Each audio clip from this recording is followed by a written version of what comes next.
ఇటు రారా, ఇటు రారా. ఈ సముద్రం దాటొస్తే నువ్వు నన్ను చేరుకోగలవు. రారా, రారా.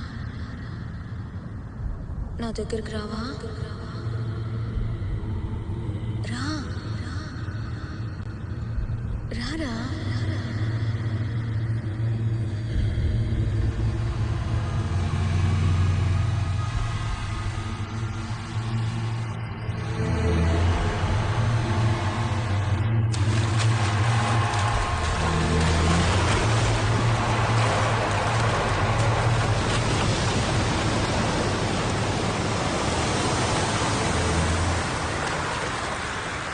రే రామ్, ఏంట్రా ఏంట్రా నువ్వు చేసే పని?